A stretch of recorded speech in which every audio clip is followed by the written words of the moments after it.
Bonjour, everyone. Ojabanasi Quain Indigenous Cuz, Namazagaming Nishnabig Nindonji Nindoda Moose.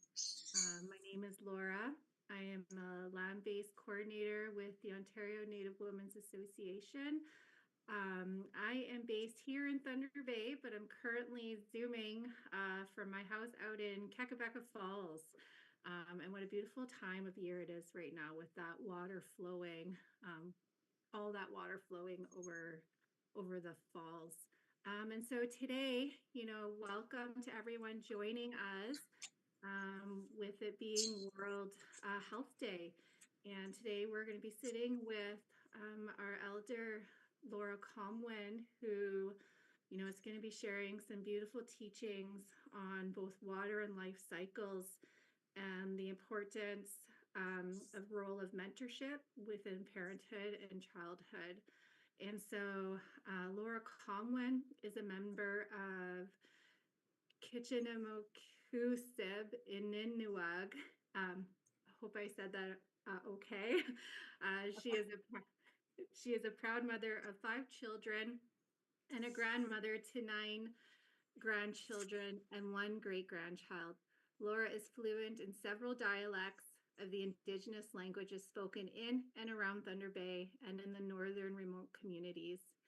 She is a language teacher for the past 10 years and enjoys working with Indigenous peoples working to connect to their first language.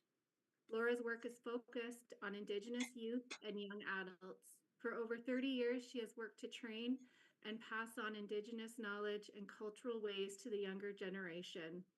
Laura earned her knowledge of protocols and ceremonies from the ancestors and lodge keepers. She has worked for years as a helper and translator. As an Indigenous knowledge keeper and cultural teacher, she continues with her lifelong work to learn and pass on Indigenous teachings. Laura credits all her knowledge to the ancestors and knowledge keepers that have passed on the living memory of Indigenous ways. Miigwech Laura for joining us, and I look forward to sharing this virtual lodge with you over the next hour. And as you can see, Laura's already started our medicine and that prayer. So if you want to, open us up in a good way, Laura, floor's to you. Okay. Miigwech Akinoya, Makadeo Benisi Koendigo, Makwando Den, Chinamex Big Nake Digger Den Donji. Greetings, everybody. I just introduced myself with my protocol, my spirit name, my clan, and the territory that I'm from, as per our customary practice. Before we start any sessions, I am Bear Clan, and I'm also a Bear Lodge keeper. Ceremonies, and I'll be talking about maybe a little bit about that later. But for now, I want to have all our minds turned and our hearts and spirit to acknowledge Kijemanado. So I'm going to deliver this invocation in both languages, Nishnabim and in English, so that people will understand. Kijemanado, Creator, most kind, loving Spirit. Bojo, Wachie, Tapasene Munik, Ego Minite Hunik, Kaunjiganona going away nogum. Emi Gwechen the Magakinagegon. So, Creator, we greet you today with humility and with a good heart. We are grateful for all that is good and all that is sacred. Minobamadisman, with your blessing, we call upon all of creation for the continuation of the good life you have bestowed upon us since the beginning of time. Wichiwewin, we call upon the sacred beings for help and support to do what is right for all of life. We respectfully call our ancestors, our grandmothers, our grandfathers to guide us on our life journey today. Manito otona chigewinan. Manito otona kunagewinan. We're gathered here today for a very short period of time as your human creation, to acknowledge that we are merely a strand in the great web of life. We humbly ask that we be given the wisdom to respect the great earth law and the great life law, laws that sustain all of life. Kakina bimatizun, that as human beings we respect our brothers and our sisters, those that fly in the air, those that walk upon the earth, and those that swim in the waters, and those that live within the earth. Chimigwech. Kakina pimatizun. We acknowledge all the elements of life, the water, the earth, the wind and fire, all that sustains life. We are grateful for the food we eat, the water we drink, the heat that warms our bodies and our homes, and the earth for the abundance of life. We are truly grateful for all that we have today and all that is yet to come. We are coming today, Nagatamagewan. We are coming together for this very short period of time to be mindful of how important it is to leave Minobamatizuan, a good life for our children and for our grandchildren and those yet unborn. That we are mindful of our actions towards all living beings is a one of respect, kindness, love, that we can exist with all of life with humility, with courage and honesty and truth. That all our decisions we make today leaves a sustainable life for all our living beings as it was left to us by our ancestors. It is with my voice that I speak today for the peoples that are on this online, gathered together through technology. And in Miigwetchen, so on behalf of everyone, I say, Nimigwetchen Damen, Nijawenda Wazonan. We are truly grateful for all the gifts and the blessings. We Chishnab help us guide our actions. Kaye, Minijuebizun, Min Shinab. Minobamate Kaye. Koyakapamate Kaye. Give us the continuation of a good life and the wisdom to live our breath of life in the correct way. Mino Ishuebizuan, that we have good ethics, good behavior, and wisdom to know what is wrong and what is right. Ishewatizun, that we walk with kindness and compassion. Hoyakanemun, we have a healthy mind and good thoughts towards everyone and everything that we do. Kaya Minoyawan, holistic health, physical, mental, emotional, and spiritual well being. Minosewan, for everything to be balanced and harmonious and for things to go right for us today and for tomorrow.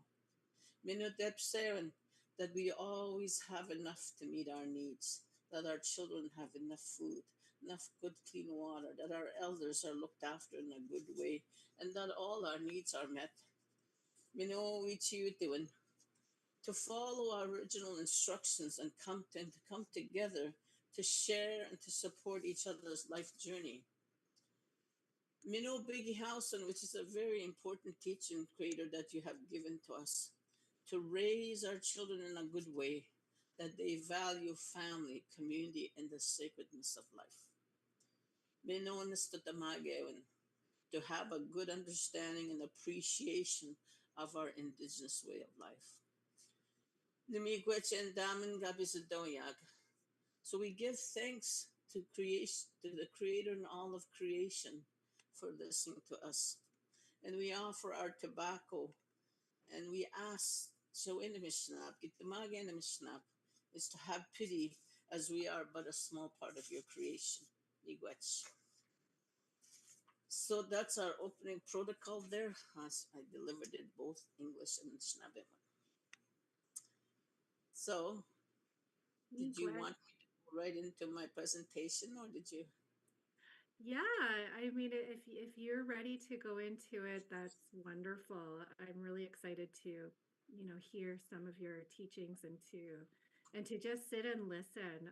Because even for myself, and having two young children, that being with sometimes is so hard in that water, like helping them move their water, right? In a Mm-hmm. good way. So I'm just really excited to, sit and listen to some of, those beautiful teachings about our children and parenthood. So miigwech for that opening and that protocol, Laura. Miigwech. Okay, so this is my presentation for the World Health Day. And I am currently situated on the lands of the Anishinaabe people of Fort William First Nation. I live in Thunder Bay, and I really acknowledge the sacred mountain and Nanabiju and all the peoples and ancestors of this area. So, good evening, and thank you for the opportunity to speak with you today. I'm really, it's an honor to be here to reflect on World Health Day and this year's theme, Healthy Beginnings and a Hopeful Future. This theme deeply resonates with me as an Indigenous woman whose life has been shaped by sacred teachings, ceremonies, and the connection to water and spirit. So, my story, um, I'm going to share my story because with Indigenous grandmothers, we teach through storytelling. And you take from the story whatever works for you and however the teachings will touch you and how they'll resonate with you. So, my humble beginnings as a kokum, as an Indigenous woman, as a mother kokum, and a great grandmother. I was born in a bush in an isolated northern part of what is not now known as Northern Ontario. It was the coldest day in January. My brother tells me that, when mom was going to go into labor and deliver you, he said it was a really cold night. And I had to keep the fire, the stove going so that, it's warm while my mom was delivering you in the next room. So my mother gave birth to me with the help of a traditional midwife who followed all the sacred teachings and birthing protocols that were handed down through the generations from her time and from her grandmother and great grandmother's time. So she carried these teachings for generations that have been passed on. So when she took when I made my entry into the earth, when she cut the umbilical cord that connects me to my mother and to me, that umbilical cord, she became what we call Dutsim. Dutsim means my belly button, and it's a and for this relationship is a sacred and lifelong role, the role of a Dutsim. So Dutsim is not only the term that I call her, she called me Dutsim as well. So it was a shared term. So a Dutsim is actually more than a midwife in our northern practices. She's the spiritual connection between the mother and child because she was the one that cut the cord that disconnected me. So forever she's that connection, that go between the mother and the child. So my dude seemed in practicing all the rituals, the birthing rituals. She placed my after birth, which is called the questionman, the placenta. And whenever you look at that placenta, if you ever had a chance to look at it, it looks like a tree of life. It's beautiful in how it branches out in the sky and in the earth. That's how the placenta looks, and it's something to be honored and cherished during the birthing process. So for us in our practice, when I was talking to her, she said, I went and hung it high up in the trees, as it was our custom where I came from, and ensured that there was nobody that would walk underneath that placenta. There was a teaching that no males, especially, would walk under. So she had to go into the bush where people didn't go out there unless maybe by hunters or something. But most people, when they would see this hanging in the trees, knew what it was and knew how to walk around it. For an example. So after she had delivered after my delivery, she wrapped me up safely in a moss bag, or Dapusun they call it, where you see the depths. And when you look at the pattern of the Masai bag, it has that DNA, that wrap. When you go on the straps, it represents that as well, according to that's one of the teachers that I've had about birthing. And I thought, wow, that's they really had a lot of science about birthing. So I was put into this little moss bag, which protected me and it calmed the newborn. And then my little belly cord, when my little belly button thing fell off, you know how babies have this little belly button and then it dries up and falls off. So she put it into a pouch, and sometimes they would hang it on the tiknagan. And you know what that cradle board is? They would hang that he with this on my on the tiknagan, or some people would go and hang it into trees, or it all depends on whatever family, whatever protocols that they followed. But that belly button was always kept for a period of time. I have just the other day, I found my granddaughter's disc, my first granddaughter. I have her disc. And so I was thinking, I was looking at it, it's in a beautiful beaded little pouch, and it's on white deer hide. It's really beautiful. And I thought, I think the time is now here for me to pass this to her, to see what she would like to have done with her this. So I found that yesterday. I should bring it out maybe if I have time. So she would my mother would keep that, and I think, if I recall, I think mine was hung in the trees somewhere. So maybe a bird flew off with it or something. But anyway, but that was the custom, that these belly buttons were taken care of. So, I don't have a photo or a video of my birth, but I have something more powerful: the storytelling and the teachings of my Dutsi.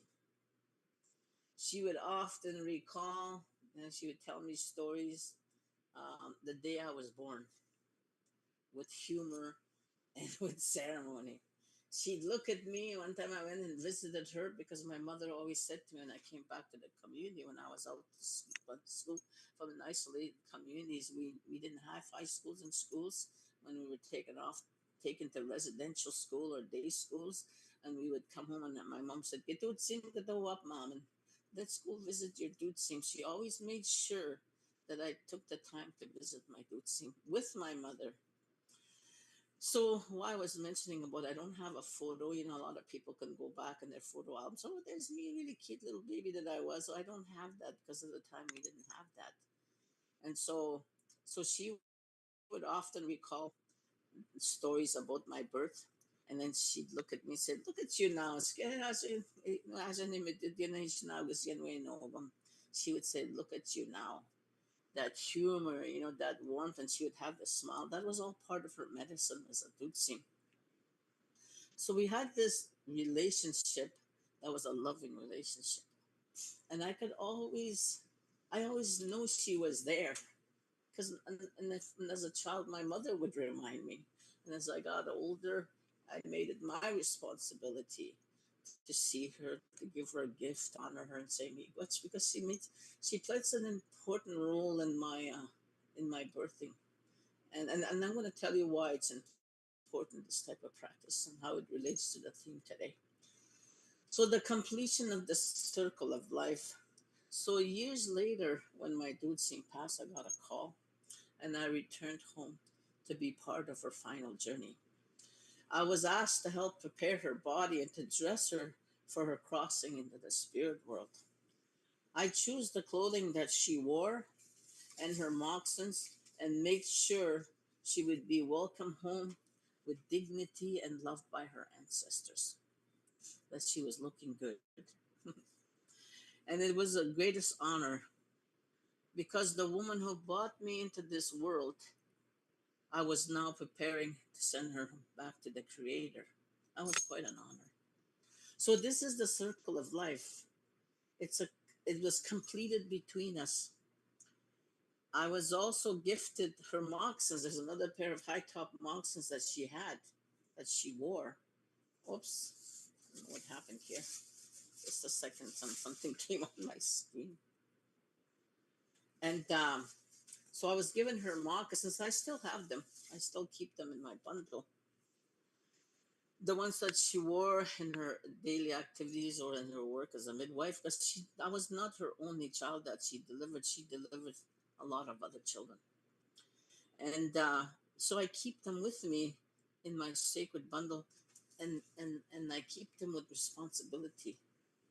A reminder that I must the work I must continue. That this practice of Dutsim needs to continue. So so this sacred tradition continues in my family today. My my daughter had choose to birth all her children with an indigenous midwife or one of her friends, and after I taught her about all these teachings, these birthing rituals, and she learned about them, she says, I'm going to do that when I have children. And she did. So she was keeping the birthing rituals alive. That's why I still have my granddaughter Dutsime with this. So each of my grandchildren, since she has five, sorry, I keep track of my grandchildren, loves them and deeply and remains connected them to this day. Whenever one of them has a birthday, they send them birthday presents and wishes and all that. So that Dutsim doesn't forget them. So my niece on my brother's daughter became a midwife and is now learning our traditional practices, continuing the sacred work of bringing life into this world in a good way. So she does that. And she went to midwifery school back in, I can't remember if it was the 70s and 80s. I think it was the 80s that Ontario passed legislation about midwifery practices. And at that time, we lobbied the province and said, we have our own birthing rituals and practices. We can't be legislated by a foreign way of delivering babies. We need to deliver babies our way, the way it was done by our ancestors. So there was at that time, when the legislation was passed, there was an exemption for traditional midwifery practices that we can practice those the way we see fit in our communities. So, so also at the time I was born, I was the seventh child. So six of my siblings, we were delivered by midwives. We all had a dutsi, and um, we remembered and honored them. My oldest brother, who lives next door to me right now, to this day speaks with great love and respect for his dutsi, even though she's passed to the spirit world many years ago. My second oldest brother, same thing. My sister, my brother, we all knew the names of who was our midwife when we were born, who was there. So, but for the remaining children, my mother had 11. For the remaining children, my mother was taken from our homeland to an urban center to deliver her remaining children, which had an impact on the children as they were without a midwife to help them in their journey. So they don't have midwives, and you could see the difference. And so it's important for us that the cries of the newborns and songs be heard and the birthing ceremonies to welcome them to this earth be carried out. My youngest son, who was just my techie here, was delivered by a woman who had been a midwife over several lifetimes. And she carried the same spirit name each time she came back to be a midwife. That's how much knowledge we have about midwifery. It goes from one lifetime to the next. I know it may sound bizarre to some people, but that's our world. That's our belief, and that's what happens in our world. So she was a midwife in every lifetime. So what we do is in our way, we offer gifts to our dutsin before they take on the sacred role. And throughout our lives, we give them what we can to show our gratitude and our appreciation. So this is a sacred relationship, not just between people, but between spirits. So reclaiming our ways, our customary birthing customs was discouraged by the church and colonial systems. Even breastfeeding was discouraged for my mother. She was asked to give her children milk from carnation milk at that time that was bought from the Hudson Bay store. That even breastfeeding was discouraged. So today, many indigenous babies are born far from home in urban centers attended by medical professionals who have no spiritual connection to the family or to the land. This breaks a very important bond. So I've worked to reclaim our traditional midwifery practices so children can be born on their ancestral lands, surrounded by ceremony, love, and the presence of a dutsim who will walk with them throughout their lives. I want them to have the same experience and the same life journey that I had with my dutsim. So I remember this one young lady who was about to have a baby, her first child actually. I asked if she would consider having a traditional midwife, a friend of hers or somebody that could help to act as the dutsim during her birthing. And she said she agreed to that. And I explained to her why it was really important. So I selected another young woman who had not had children to become the child's dutsim.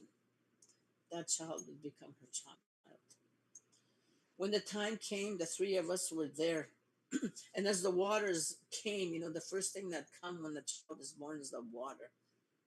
That water that gushes out creates a pathway and a liquid highway, so to speak, for the child to enter to the physical world. So as the water gushed out, we sang the water song, honoring the sacred passage of the child's arrival. The young woman that I was talking about, she cut the cord and accepted the lifelong commitment of being that child's dutsim. So she made that commitment. So today she's proud of that role. She's a part of the child's life, birthday ceremonies, everyday moments. When we had the naming ceremony for that child, her dutsim, she was there.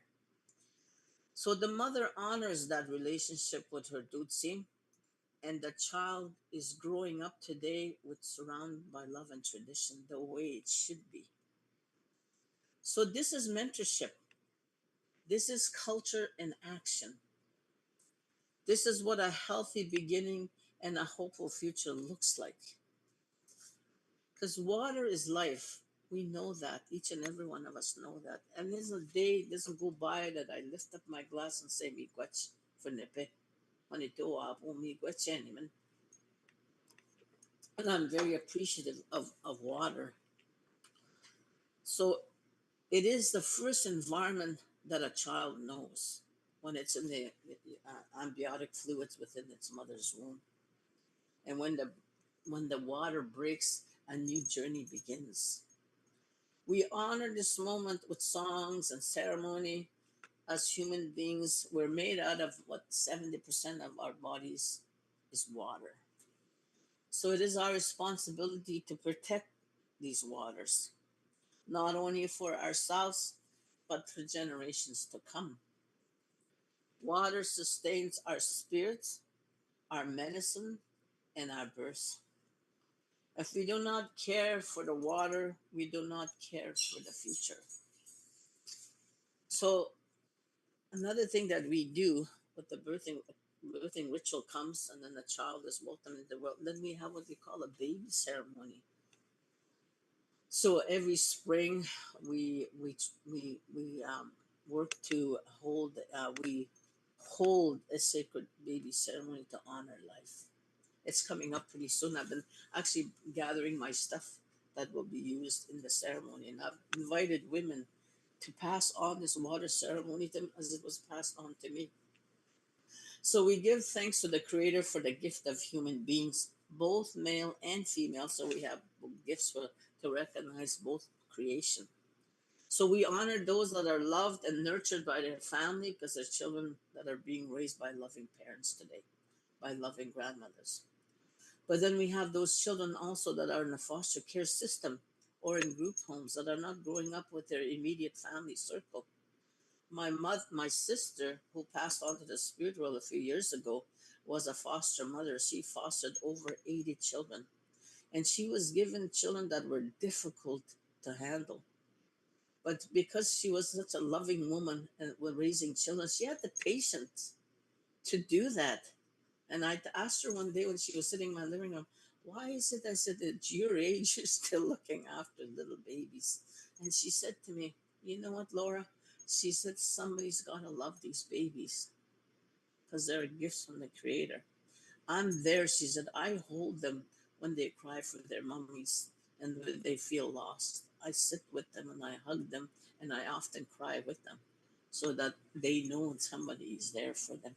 So I really appreciated the work that she did as a foster mother.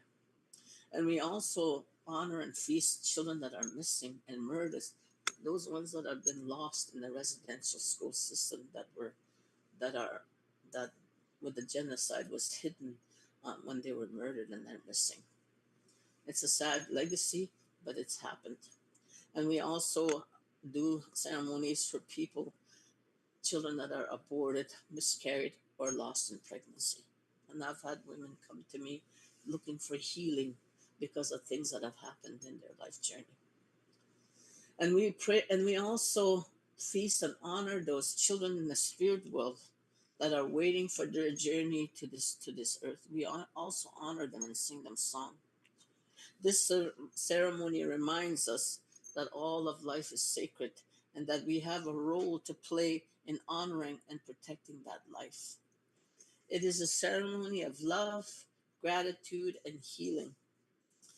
So, in closing, um, on this World Health Day, as we reflect on global health, I ask you to remember that health begins with ceremony, with love, with land, and with water.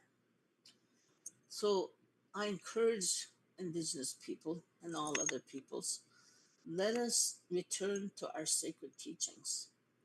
Let us uplift our midwives and our Dutzims. Let us protect the waters for those yet to come. Let us continue walking alongside our children with the strength of our ancestors. Because a healthy beginning gives rise to a hopeful future. Iwach. So Miigwech for that beautiful story about your Duke right?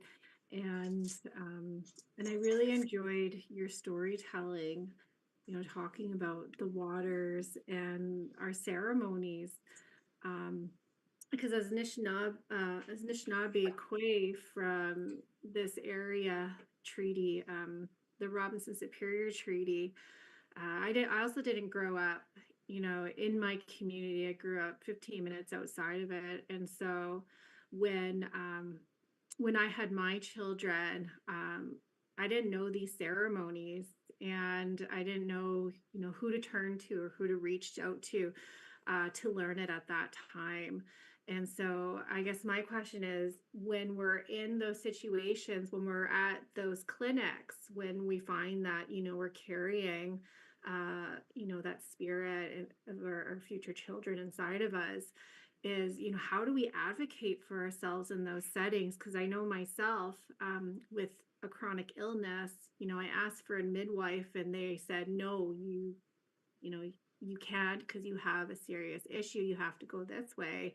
And so, being a young woman, how do we advocate for ourselves in those situations to have, that relationship with someone there?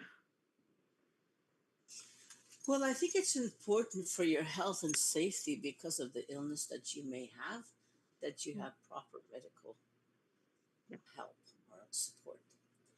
But that support can also be backed up by a traditional midwife because they are trained professionals.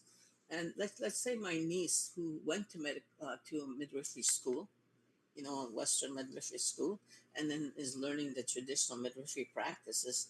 That's an excellent resource to have. But and so some of the things that you can advocate for if you're not able to have the midwife right there throughout your pregnancy is that at the time when the birthing happens you could ask for someone else to cut the cord, and that then you've restored that relationship, that Dutsim relationship, because then you have that Dutsim will be there for you. You could ask for that in the modern birthing centers and hospitals now. You could also ask for the placenta, which is also an important part of birthing. To have that placenta given to you when you leave the hospital and you take care of it according to, if you have a knowledge keeper near you or you know somebody that knows about about how to, work placentas or birthing rituals, they can help you with that. I know that's how you can advocate for yourself, because sometimes the medical system doesn't understand our traditional and customary practices. But I think they could be accommodating for sure, because midwifery practices do happen. I know there are midwives in the cities and stuff. And I know there are some traditional midwives, not the old style ones because they're gone, the old ones, but they're the new midwives, like my niece, could be a good support for someone wanting to. But those are the things that you can do. Get somebody to cut the cord. The doctor and nurse can be present and get them to give you the placenta and watch how they.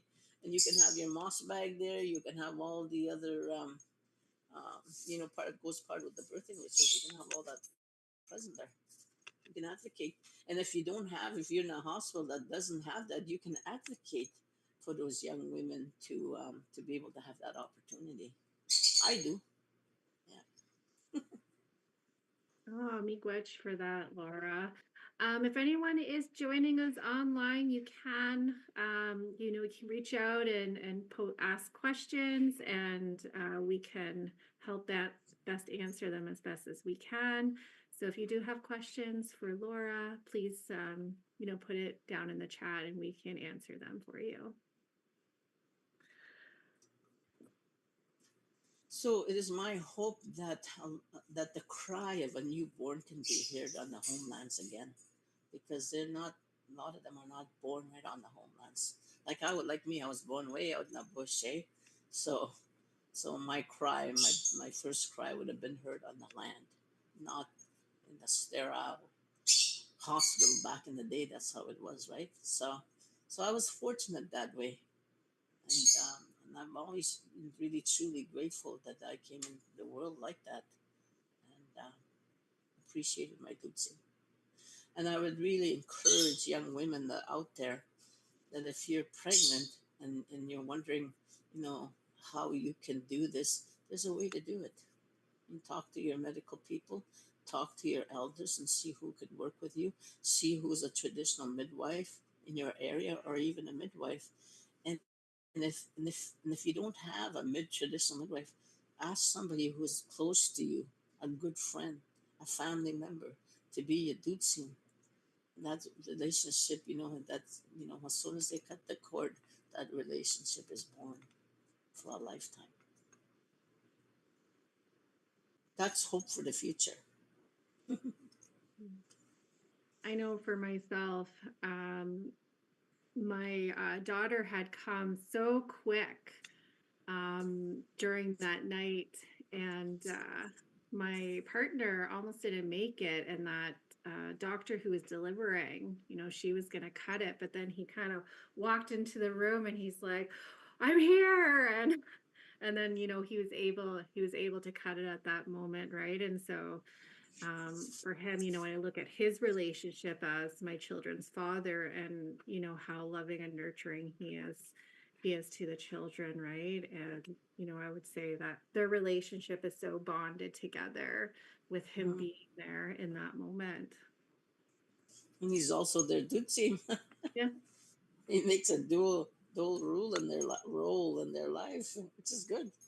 yeah, Because I have heard stories of other fathers doing that, and that's a first step. That's a step going back to our. Well, there's nothing that says that your dutsin can't be male either. It could be male or female. In today's changing world, that we have rules that change, and accommodate our times. Although in the past, birthing rituals were carried out by women. Yeah. well, that's beautiful. Thank you for answering that, because I wasn't sure if like a dudesum could be their father, right? Or if it had to be a friend in that way. In the absence of somebody being there, the father fills in the role. And I think that's pretty cool. Yeah. So you could teach your husband about his role as Tutsi. Well, he's sitting on the couch, so he's listening. Oh, so His children can go up to him and say, "Don't see him, don't see him." Same, yeah. Tell him, tell him, Dad, Dad.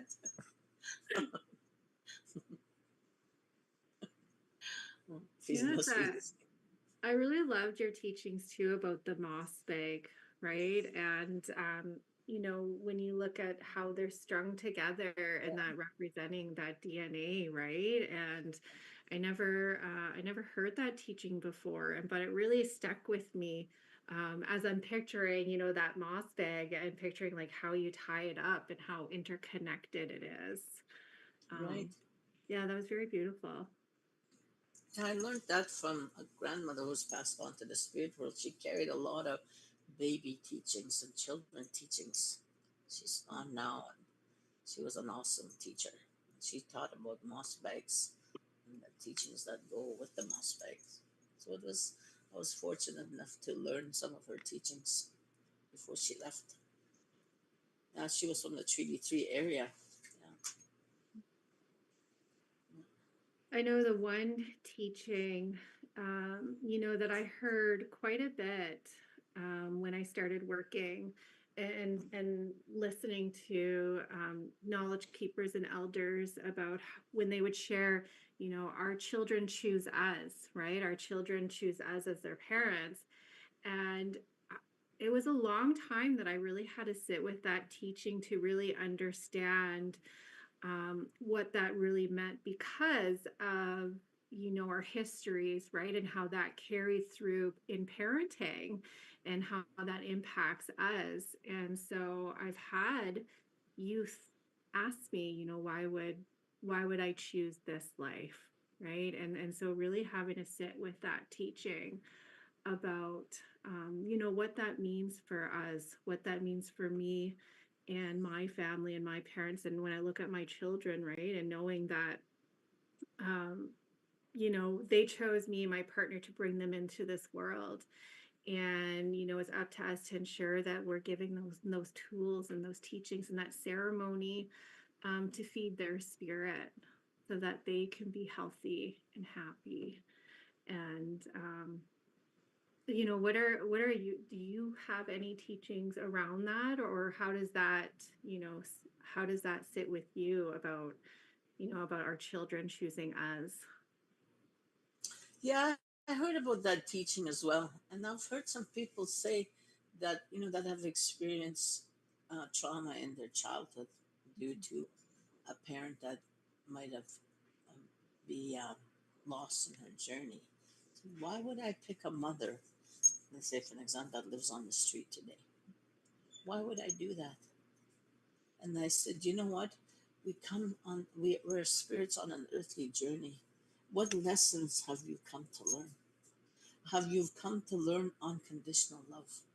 Because that's what it takes sometimes to accept people in our lives that need help, that need healing. We need to be there with our unconditional love, and that's very challenging. But if we can do that, I remember my mom telling me one time as a young lady, she said, "Dennis," she said, "it's easy to love people that love you. It's easy to reciprocate love. But the challenge and the lesson in learning unconditional love is to love people that don't love you and to accept them, and to accept that they don't love you, but you love them back anyway." And so, but there's boundaries to that as well. It's because you have unconditional love doesn't mean you accept abuse in life.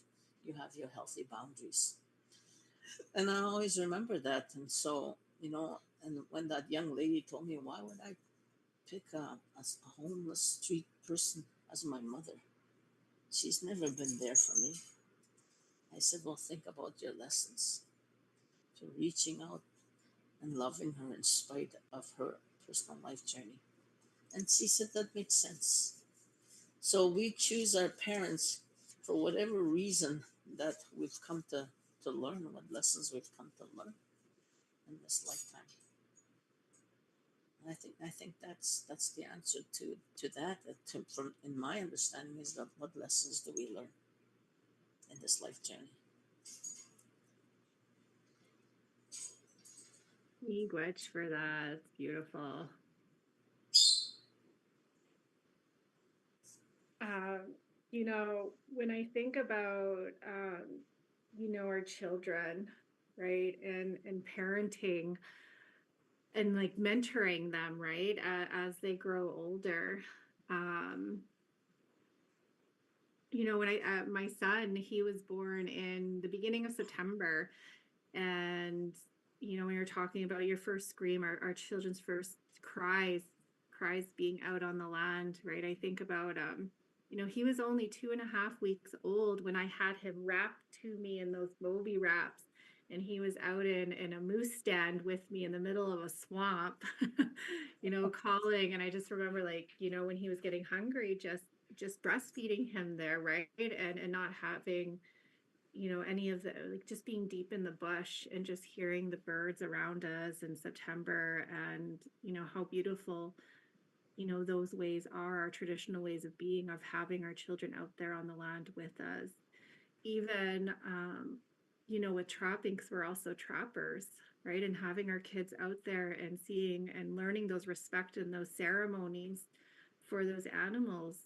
um, Mm-hmm. as one of my teachers, Karen Daneman, has taught me about those 7 ceremonies for a Mick, the beaver, Oh right? yeah. And teaching them those ceremonies out there, right? Mm-hmm. With that water, how to respect that water and how to respect a Mick, the beaver, and all the gifts that they bring us. And so I think, our ways are so beautiful. And when we're able to, have our children with us in those moments and teaching them um, about that is so special. Being able to see our children's eyes light up, learning about it, and um, and just really honoring our relations. You know, remember I mentioned that, I'm a Bear Clan member? And not we do not only have the responsibility to care for our human children, we have a responsibility to care for the animal world.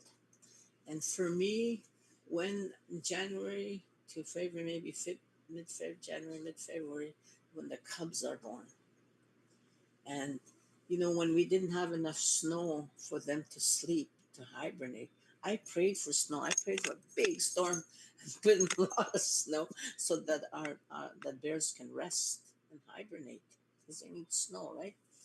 And so, but then during that time when the mother gives the nojer makot, the female bear, is going through her birthing ritual and giving birth to these teeny weeny little cubs, we do a ceremony for that.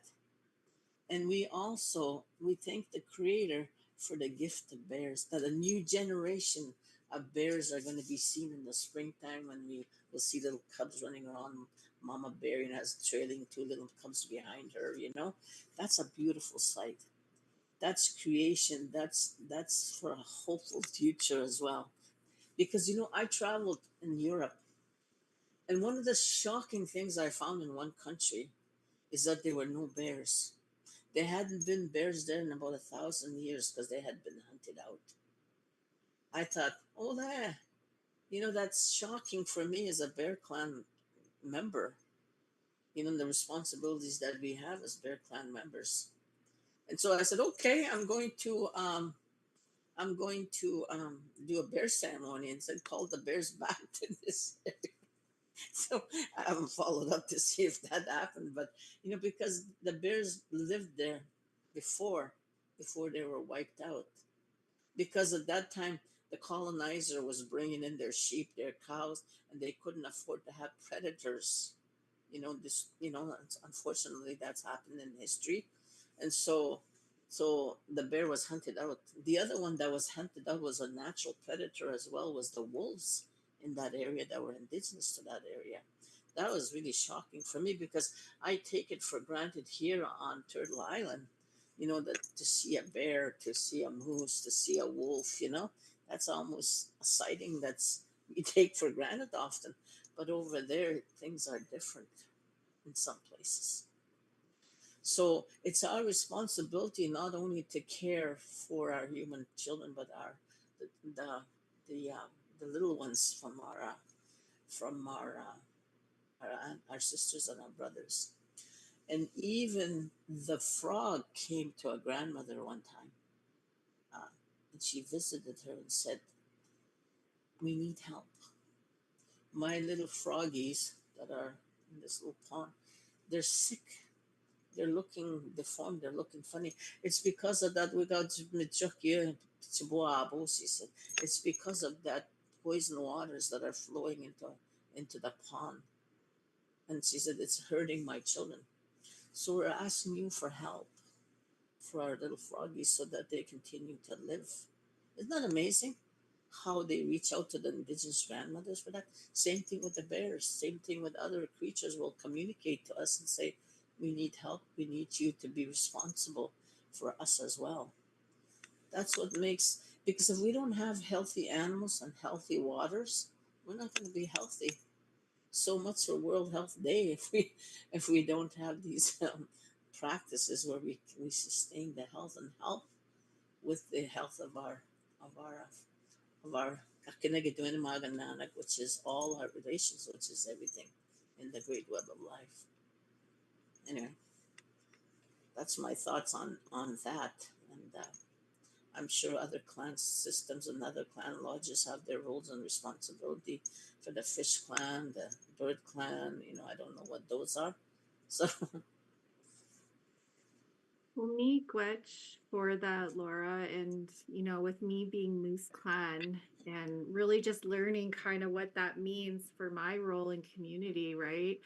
Is that, one thing I learned is that we are land people as as Hoof Clan members, and that specifically for Moose Clan, we sit with our children and our parents, and so I really try to, I found that I'm kind of in a position that is who I actually am as a Moose Clan member. And as a trapper, I see all those things, all those changes that are happening out in the land, and especially the water. And so this year I actually didn't trap beaver because those swamps were drying up. And so I left them alone this year, and so that they can survive, right? And because they're so vital to everything. yeah, And yeah, so Miigwech was sharing about the relations, I'm so, um, I just want to honor them as well, right? And the work that they do for us and the land. And so we do only have 5 minutes left. okay, So for whoever is, watching live, there will be a survey that's posted at the end of the event. You can fill out your full name with your address and phone number to the survey, and a gift will be mailed for your time attending. So again, that will be posted at the end of the event, and you can fill it out with your full name and address. And Laura, if you want to do a closing for us. Miigwech for joining us. I really enjoyed, sharing this space and listening to your beautiful teachings. Miigwech. So I want to thank you all out there, and for taking the time to be in our space here, mine and my other Laura here. And thank you for inviting me to be part of this World Health Day. And and I know that it's really important for healthy beginnings. When a child or an animal is born, that we be mindful and carry out our protocols, so that in the future we will have a hopeful future or a good future. Because without healthy children, without healthy animals, there is no future for us. So just to remind you, so miigwech kasi man duwe no kung ginagagisig sa mama o piyag ng kaisin kada. Chibisintago. Chibisintago an gani bagige gong kaisi kikendaman. Agisi kinamo shot ni kichiamak. Agie te bad samyan. Chine ni mami o ega gi tut simyan. Migo chene ma. Migo chene ma kinaka tut simna na ats cute no. Kaya bigash ko na magawa. Gagawin sila nito sa examanto. Wegi habit to awito kausya. Wegi habit mo tsaka de chikna magewin. We when the kid tut sim. Awap maho sa tao. Big house sa tao ya. Miya guys gagawin sa minan sa shawin daman. Miigwech. Aha. Miigwech, everyone. We'll see you soon. Rama P. Miigwech.